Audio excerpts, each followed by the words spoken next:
സ്വലാത്ത് ചെല്ലുന്ന ആളുകളുടെ ദോഷങ്ങൾ പൊറുക്കും. സ്വലാത്ത് ചെല്ലുന്ന ആളുകളുടെ ആവശ്യങ്ങൾ പൂർത്തീകരിക്കും. സ്വലാത്ത് ചെല്ലുന്ന ആളുകളുടെ കടങ്ങൾ വീടിക്കിട്ടും. സ്വലാത്ത് ചെല്ലുന്ന ആളുകളുടെ ടെൻഷൻ നീങ്ങിക്കിട്ടും. സ്വലാത്ത് ചെല്ലുന്ന ആളുകൾക്ക് ഈമാന് വർധനവുണ്ടാകും. സ്വലാത്ത് ചെല്ലുന്ന ആളുകളുടെ ഇഖ്ലാസിന് പെരുമയുണ്ടാകും. സ്വലാത്ത് ചെല്ലുന്ന ആളുകൾക്ക് തഖ്വക്ക് വലിയ പവർ കിട്ടും. സ്വലാത്ത് ചെല്ലുന്ന ആളുകൾക്ക് സൂക്ഷ്മതയുള്ള ജീവിതമുണ്ടാകും. സ്വലാത്ത് ചെല്ലുന്ന ആളുകൾക്ക് ഖബറാകുന്ന ഇരുട്ടറയിലും സ്വലാത്ത് വലിയ പ്രകാശമാണ്.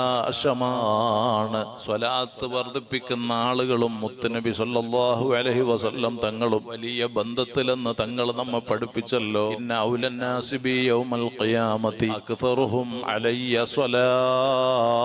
ആര് സ്വലാത്ത് വർദ്ധിപ്പിക്കുന്നോ അവരും തങ്ങളും വലിയ ബന്ധത്തിലാണ്, വലിയ സ്നേഹത്തിലാണ്.